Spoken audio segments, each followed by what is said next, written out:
आगे क्या बताया परमात्मा ने, मुसलमान अल्लाह को भूले, मुसलमान अल्लाह को हिंदू भूले भगवाना, जब आवे हैं गुरु जी धनाना, हिंदू भूले भगवाना, जब आवे गुरु जी धनाना, जब बड़े काल जुलमाना, तब आवे हैं गुरु जी धनाना, जब बड़े काल जुलमाना, तब आवे गुरु जी धनाना।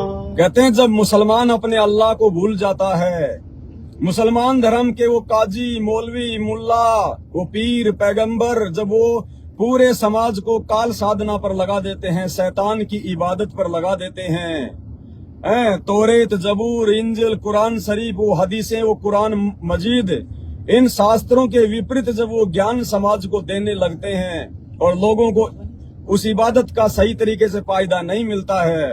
अरे हजरत मोहम्मद जी जिनको परमात्मा आके मिले, उनको अच्छा ज्ञान दिया, हालांकि बाद में उनको शैतान ने आके उनको भ्रमित कर दिया।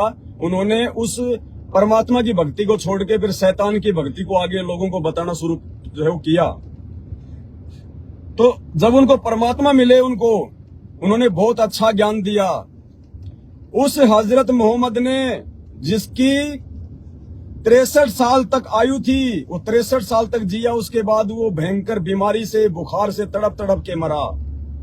उस हजरत मोहम्मद ने अपनी जिंदगी में कभी मांस को छुआ नहीं, कभी मांस को हाथ नहीं लगाया, कभी शराब को हाथ नहीं लगाया, कभी तंबाकू नहीं पी, कभी किसी से ब्याज नहीं लिया।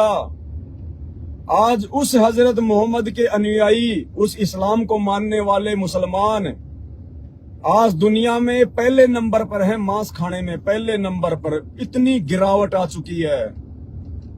मुसलमान अपने अल्लाह को भूल चुके हैं कि अल्लाह कौन है, वो परवरदिगार कौन है, वो मौला कौन है। इसलिए आज इनको डर नहीं है, आज इनकी भक्ति से किसी प्रकार की कोई राहत नहीं है। आज हॉस्पिटल में जाओ, मुसलमान भी बेड पे मिलेगा, हिंदू भी बेड पे मिलेगा। ना हिंदुओं को भगवान की पहचान है, क्योंकि हिंदू भगवान भूल चुके हैं, मुसलमान अल्लाह को भूल चुके हैं। और जब अल्लाह भगवान को भूल जाओगे और उसकी इबादत सही तरीके से नहीं करोगे, बाकी चाहे मंदिर में जाके कितनी घंटी बजा लो, नमाज को कितनी जोर से कर लो, माइक लगा के कर लो, बंक मारो, रोजा करो, कुछ भी हासिल नहीं होगा इन चीजों से, उल्टा गिरावट में चला जाएगा समाज। तो आज ये हालत हो गई है, बिना सही भक्ति और उसके इबादत के, और कुकर्म करने शुरू कर दिए दुनिया भर के। जानवरों को मारना शुरू कर दिया बकरा ईद के नाम पे, मीठी ईद के नाम पे, फलानी ईद के नाम पे।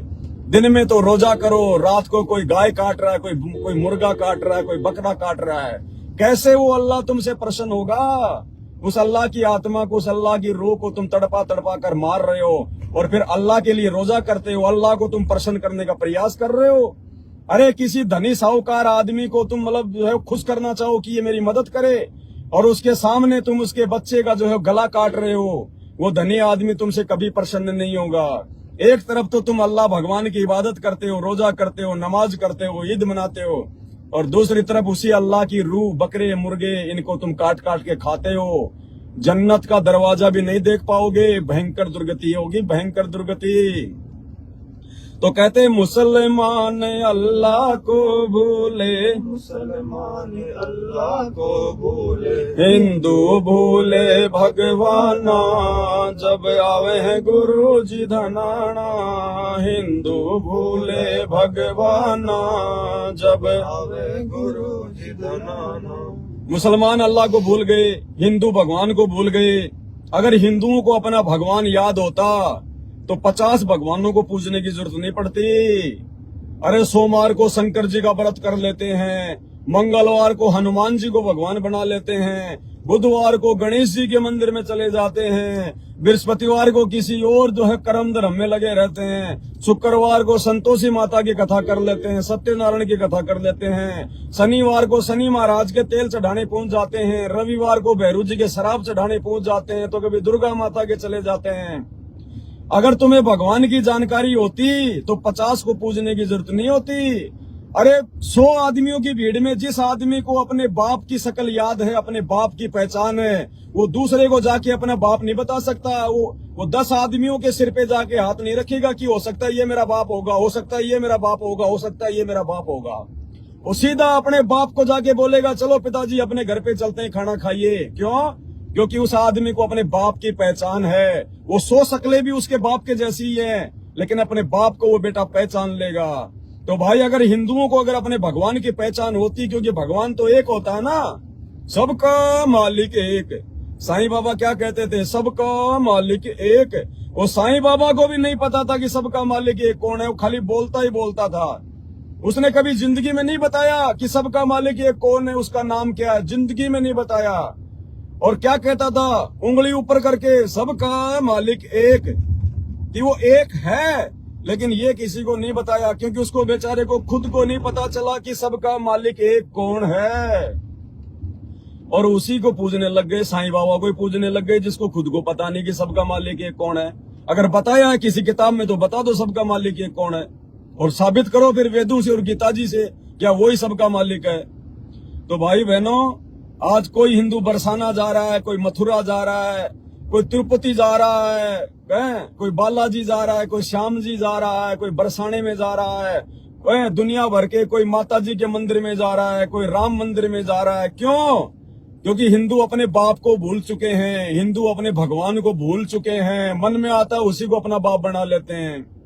रास्ते में किसी ने कोई छोटे से पत्थर को लाल करके रख दिया, 2-4 वहां पे पतासे रख दिए, हिंदू उसको भी अपना बाप बना लेगा, मत्था टेक लेगा, जय हो बाबा की, जय हो बाबा की। अरे कितने बाप बनाओगे भाई? यही हालत मुसलमानों की हो रही है।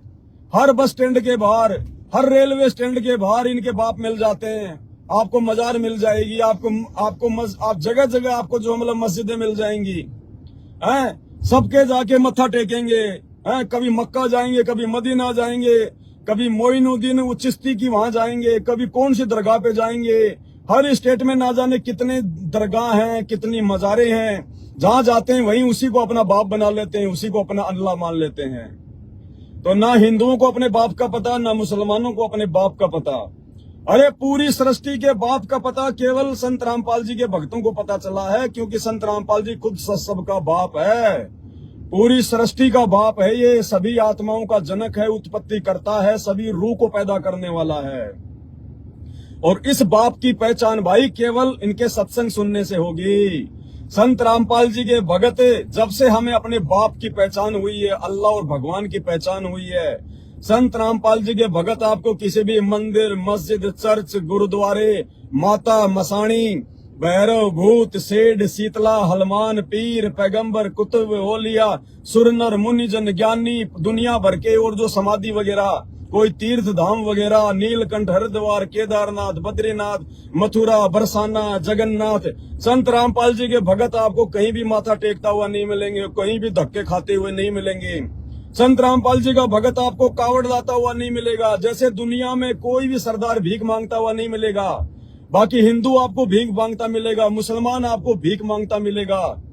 लेकिन सरदार एक ऐसी कौम है जो आपको भीख मांगते हुए नहीं मिलेगी। ठीक इसी प्रकार इस पूरी दुनिया में केवल संत रामपाल जी के भगत हैं, जो आपको किसी भी पाखंड पूजा में कहीं नहीं मिलेंगे, ना कावड़ में, ना तीर्थ यात्रा में, ना तीर्थ धामों पर, ना किसी मंदिर में, ना मस्जिद में, ना चर्च में, ना गुरुद्वारे पर, क्योंकि संत रामपाल जी के भक्तों को अपने बाप की पहचान हो चुकी है। संत रामपाल जी की उन्होंने पहचान कर ली है, परमेश्वर की पहचान कर ली है, वो पतिव्रता धर्म की भक्ति कर रहे हैं। तो कहते हैं मुसलमान अल्लाह को भूले, मुसलमान अल्लाह को भूले, हिंदू भूले भगवाना, जब आवे हैं गुरु जी धनाना। हिंदू भूले भगवाना, जब आवे हैं गुरु जी धनाना, जब बड़े काल जुलमाना, तब आवे गुरु जी धनाना, जब बड़े काल जुलमाना, तब आवे गुरु जी धनाना।